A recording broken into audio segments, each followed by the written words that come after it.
আসসালামু আলাইকুম। আগে সর্বপ্রথম একটা নিউজ দেখাই, শুনাই, তারপরে কথা বলবো। পশ্চিমবঙ্গে প্রকাশ্যে পশু কুরবানির উপর নিষেধাজ্ঞা আরোপ করেছে বিজেপি আচ্ছা, বলতেছি।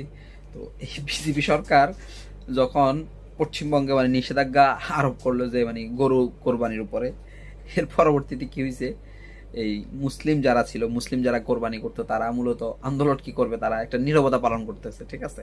কারণ এখন বিজেপি সরকার এবার পশ্চিমবঙ্গে ওই শুভেন্দু অধিকারী শুভেন্দু অধিকারী আসার পর থেকে, আচ্ছা, শুভেন্দু অধিকারী আসার পর থেকে তো মুসলমানদের উপর নানান নির্যাতন হচ্ছে। হাসি আসতেছে, মূলত হাসিটা এই কারণে আসতেছে না, হাসির রিজনটা বুঝবেন।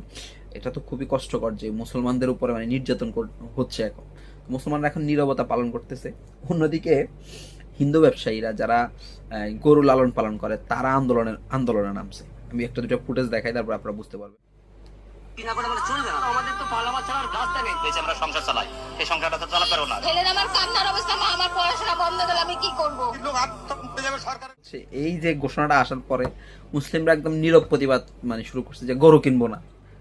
আর বুঝতে পারতেছেন নোংরা রাজনীতির ফলটা কি কি হইতে যাইতেছে। আরো কিছু ফুটেজ দেখাই, তাহলে বুঝতে পারেন। তো সেই জায়গা থেকে আমি এটা বলবো যে মানে ওরা তো মূত্র গোবর খায়। তো তো শুভেন্দ্র বলবো, শুভেন্দ্র মূত্র গোবর যে খাস, তো মূত্র গোবরের সাথে কিছু বুদ্ধি হওয়ার কিছু ওষুধ টষুধ খাইছে। কেননা যদি ও মূত্র গোবর খাইলে তো আর জ্ঞান বুদ্ধি হয় না।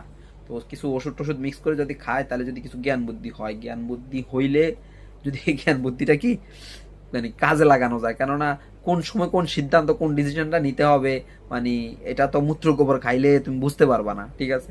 আরো একটা দুটো নিউজ আমি আপনাদেরকে দেখাই দিচ্ছি, একটু ওয়েট করেন। বলো, আর না হলে বিষ শান্ত বলো। বিষ তো বিধি পয়সায় পাওয়া যাচ্ছে। এটা তো ও গরু লাগাচ্ছে, কোন আক্কেলে ও খাওয়া দিতে পারবে? এককাল গোবর ফেলতে পারবে? আমার 5 লাখ টাকা লোন নেওয়া, সব মহিলারা এসছে আমার বাড়িতে, এসে বলছে লোন শোধ করো। আমি কি করে করবো? চলো আমার বাড়িতে, কি অবস্থা। শুভেন্দু অধিকারী এসে, তুই গদিতে বসে আছিস, তুই কি করছিস? মানুষকে এরকম করে তুই হিন্দু ধর্মতে সবকিছু তো নষ্ট করে দিচ্ছিস। এই হচ্ছে বিষয়টা।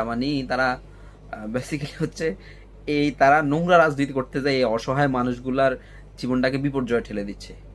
সো আমি যারা মিলেমিশে থাকছে ভারতে, যারা মিলেমিশে হিন্দু মুসলিম থাকছে, আমি সবাইকে আহ্বান করবো আপনারা মিলেমিশে থাকেন। আর এই নোংরা রাজনীতির ফলশ্রুতি যেটা, এটাকে বাড়তে দিয়েন না। এই জেনজি জেনারেশনকে আপনারা এখন থেকে ওইভাবে ডেভেলপ করেন, যাতে এই জেনজি জেনারেশন এই নোংরা রাজনীতি থেকে বের হয়ে আপনাদেরকে একটা ভালো ব্যবস্থা দিতে পারে, যেখানে মিলেমিশে সবাই থাকবে।